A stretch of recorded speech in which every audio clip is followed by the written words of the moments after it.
My name's Keith Wohr, and I'm with a couple of homeless guys here in Titusville, Florida. And today is, we believe it's either the 25th or the 26th of September. It's a Thursday, and we're going to talk about some of the challenges of being homeless here. And you said your name was? Roger. Roger. Nice to meet you. And you are? Rob. Robert. So we have Robert and Roger. Let's start with Robert. And are you a veteran? I'm Roger. I'm sorry. Are you a veteran? No. Okay. So, how long have you been homeless? Well, see, I got out of prison about 2 years. Well, 2 years this time. Speak up On just and- a little bit. On and off, probably for the last 15 years. 15 years. Wow. And how about you? How long have you been homeless? Mostly since I was in a motorcycle accident a few years ago. Almost lost my leg. I'm full of titanium, and I'm supposedly disabled, but they keep giving me a hard time about disability. But this time I think I might have it licked. I'm not sure, but I'll find out sometime soon. Hopefully. So you've applied for Social Security Yes. disability, Mm-hmm. and you've been denied. Yes. And have you hired an attorney? Yes. Yeah. What kind of jobs have you had in the I worked past? for Harley Davidson for 40 years. And did you have a retirement or a pension from Harley Davidson? Yeah, but I blew it. So did you cash it out? Yeah. Well, I mean, I worked at 50 dealerships. I mean, I didn't work at the... Did you sell them, or were you a mechanic? No, I was in parts. Mark? And how about you? What kind of jobs have you had? I've done everything from maintenance to construction, every kind of type of construction, heavy equipment operator. I've worked for NASA out there, I was making good money for the longest time. And I worked right down the street here, right across the street at K&B, where they did the windows, glass doors, So I was making great money over there. I mean, I'd bring home over $1,000 a week sometimes, and that fell through. So, when they stopped all the construction, I mean, everything just went downhill. And are either one of you married right now, or have you been married, or have any kids? No. No. I've been married 3 times. So you've been married 3 times. Yeah. And do you have any children? Yeah, 1.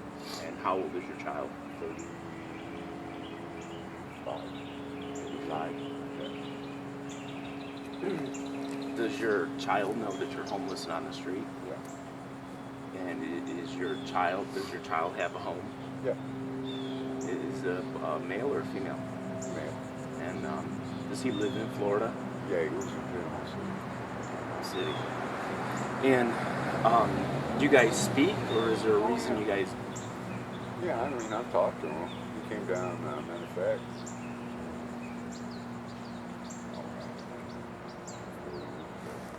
But he came down, and I took him up to Orlando. He came and stayed with me for a couple weeks. He stayed with you. What do you mean he stayed with you? Well, I had a house at the time. I was married. And how about now? Has he ever offered to take you in? No. And But I don't. Is he married and have kids and all that? Well, he's not married, but he's got 4 kids. Okay. Yeah, I'm a grandfather. Understandable. And you guys are both from up north, from the Chicago area for the most part. Right. And so, tell me a little bit like how you became homeless, like how you went from having a home, a car, normal day-to-day living to being homeless. Lack of work. So That and a good motorcycle accident will get you every time. So I was laid up for almost a year and a half just on crutches. So you yours know. was health related and layoff, Yeah. and yours was, you retired, or Alcohol. yours was from alcohol? Okay. And I appreciate you being real open and honest about that kind of stuff. How long have you struggled with alcohol? Well, I don't struggle. No. I just drink a lot. Oh, yeah. Y'all what? I don't know. I had my first drink when I was 6 years old. I was younger than that. So That's was what it? I can remember. It was something accepted at your house, or your Oh, yeah. parents didn't really keep tight controls on that kind of stuff. Well, my dad set his Manhattan down on the coffee table one day and went to go use the bathroom, and I just kind of dabbled into it. I thought it tasted good, so I drank the whole glass. Boy, did my sister get in a world of crap over that. Wow. So, have you ever gone to rehab or? Yeah. Yeah. And I was clean for 7 years. 7 years.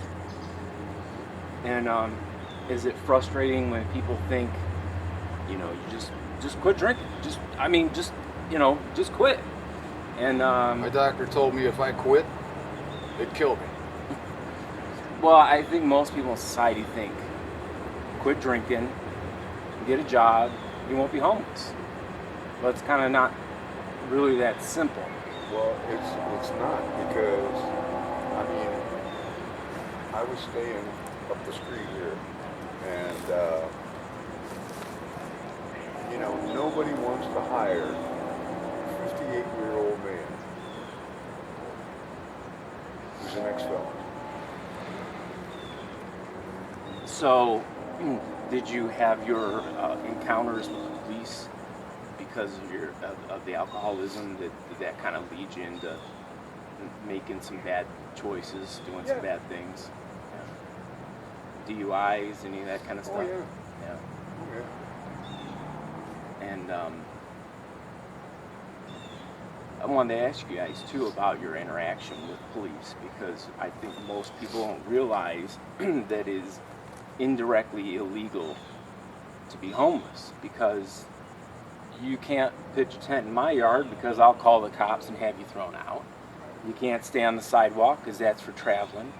You can't be in the street for the same reason. You can't go to the park because they have a curfew and they close, and you get written up for trespassing, which we would have done this across the street at the Rotary Park, but just in the past week or so, Robert had been given a trespass notice by Titusville police for sleeping. He was looking for a place to sleep and was nowhere else to go, which I can't blame you. But like I said, I don't think most people realize that it's illegal to be homeless. They just think, well, there's somewhere you can go, but everywhere somebody either privately owns it or the government owns it. So there's nowhere you can be. There's always an excuse.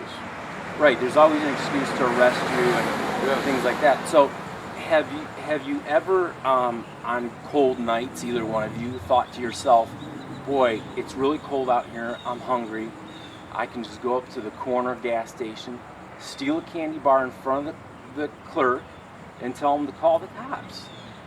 Because it's a minor offense, stealing a candy bar, but it'll get you out of the cold for a little while. It'll get you some regular food for a couple days. Have you ever had those kind of thoughts? And No, jail's the last thought on my mind. no. Well, but isn't that sometimes a better alternative to being out on the street in the rain and in the cold? No, really? Not for me. Not for me. Okay.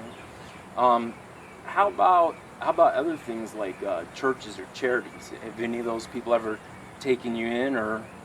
I stayed at North Brevard Charities for 3 months. And was it 3 months because it was like a program and there was an end to it, and they said to you, okay, today's your 90th day or whatever it is.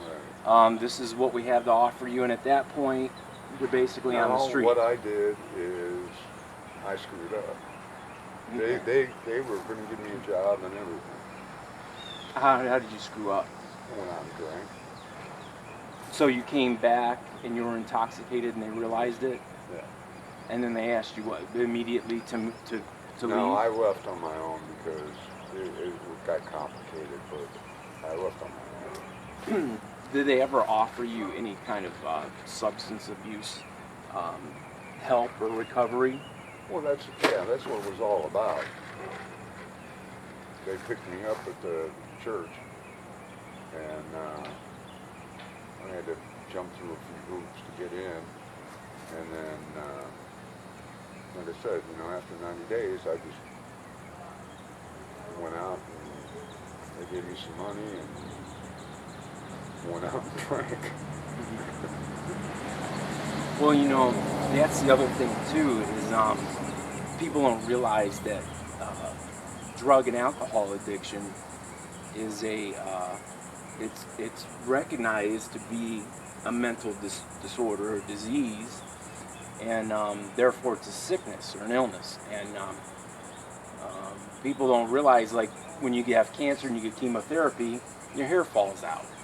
Or when you're a drug addict or an alcoholic, your side effects are stealing or losing your home, or mainly committing crimes to be able to support your habit, for one, and two, to sustain life.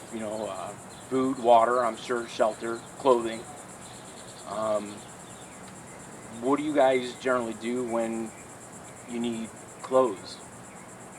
Where do you guys usually go, or who helps you out? Thrift store. Thrift store. And do you usually pay, or do they offer, or they donate to you, or?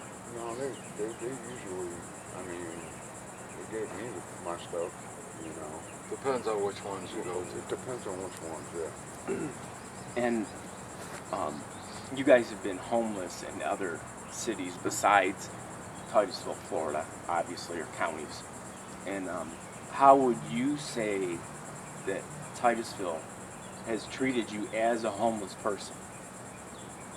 Not good. So they haven't treated you like a person, like a human being? Not really. No. People are mean in this town. I've never met a bunch of meaner people than in this town alone. This is the craziest thing I've ever seen. I grew up in a city with over 6 million people, and everybody said good morning. Everybody said good afternoon, how you doing, anything. But down here, they walk right past you like you don't exist, Eyes straight forward, just like you weren't even there. You say good morning to somebody, and they pretty much tell you to go. You go to where. And I guess people are going to want to know too, are either one of you guys veterans? No. No. Which is a good thing and a bad thing, because somehow people are real bleeding hearts for veterans, and a guy. Well, guess what? I beg to differ on that one. Because I've heard veterans, talking to people, and they pretty much around here don't care. So other homeless veterans that you've encountered on the streets, they don't they're care. in the same situation as Yeah. you are. They're no better off because they're veterans? No. Wow. No, People in this town don't care. For real. They want to put you in, a couple vets I know, they want to put you in these veterans homes where Treat you like a child. they treat you, yeah. Right. It's very structured. They tell you when to come and go, Yeah. how to groom yourself, so on and so forth. Some would say if you want the help, you kind of got to play by their rules and their game, which I understand that. And I think a lot of people do to a certain degree. But then, we do supposedly live in a free society with the freedom of expression and freedom of speech, and what you wear every day, even though it's not spoken word out of your mouth, it's a form of speech. You're wearing a red shirt and a blue you have a buck in your